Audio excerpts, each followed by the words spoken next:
Shri Bhagavan Uvacha Imam Vashpate Yogam Proktavanahim Avyayam Visavan Mahave Paraha Manur Ikshvavat Bevavit.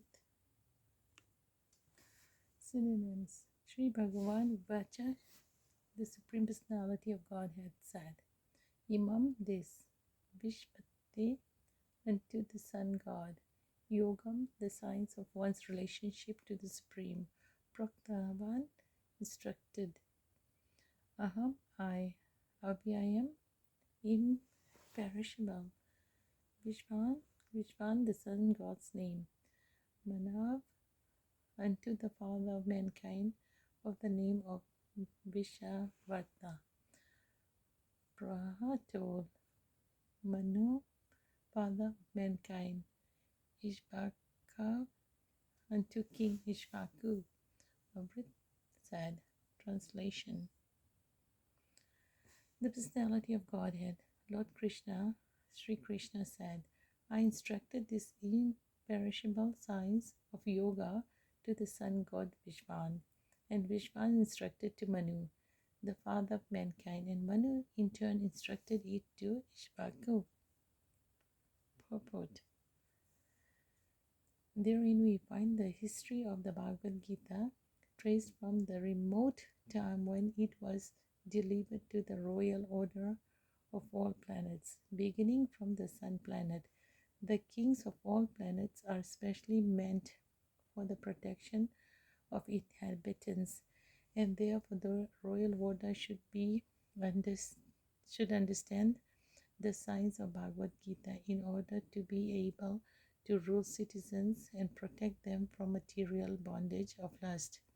Human life is meant for cultivation of spiritual knowledge, the eternal relationship with the Supreme Personality of Godhead and the executive head of all state, and all planets are obliged to impart this lesson to the citizens by education, culture, and devotion.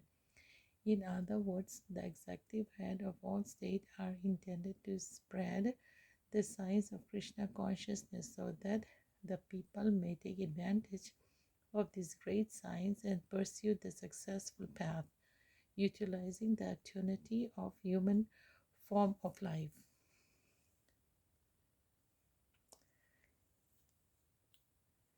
In the millennium, the sun god is known as Vishvan, the king of the sun, which is the origin of all planets within the solar system. In Brahma Samhita 552, it is stated, Yakshakshu esa savita shakala gananam Raja samata sura matud asisa tejam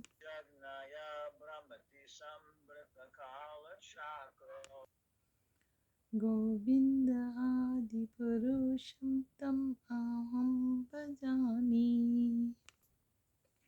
Let me worship Lord Brahma, said the Supreme Personality of Godhead.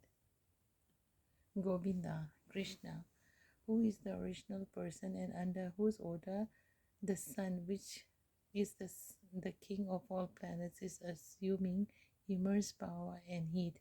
The sun represents the eye of the Lord and transverses in orbit in obedience of his order. The sun is the king of the planets, and the sun god at present of the name Vishvan rules the sun planet, which is controlling all other planets by supplying heat and light.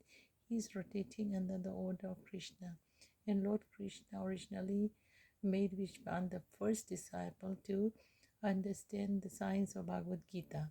The Gita is not therefore a speculative treatise for the insignificant mundane scholar, but the standard book of knowledge coming down from time immemorial.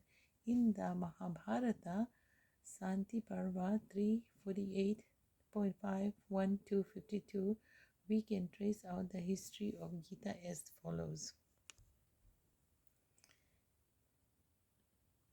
In the beginning of the millennium, known as the Treta Yuga, this science of the relationship with the Supreme was delivered by Vishwan to Manu. Manu, being the father of mankind, gave it to his son Maharaj Ishvaku, the king of earth planet and forefather of the Raghu dynasty, in which Lord Ramchandra appeared. Therefore, Bhagavad Gita existed in human society from the time of Maharaja Ishvaku.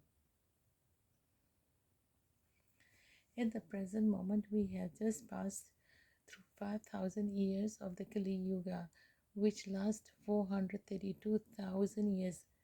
Before this, there was Dwapara Yuga, 800,000 years, and before that, there was Treta Yuga, 1,200,000 years. Thus, some 2,005,000 years ago, Manu spoke the Bhagavad Gita to his disciple and son Maharaj Ishvaku, the king of this planet Earth. The ages of the current Manu is calculated to last 305,300,000 years, of which 120,400,000 years have passed, accepting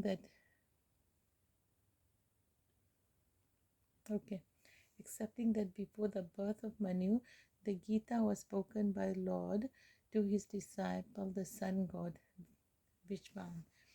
A rough estimate is that the Gita was spoken at least 120,400,000 years ago, and in human society it has been extant for 2 million years. It was re-spoken by the Lord again to Arjun about 5,000 years ago. That is rough estimate of the history of Gita according to the Gita itself and according to the version of the speaker, Lord Sri Krishna.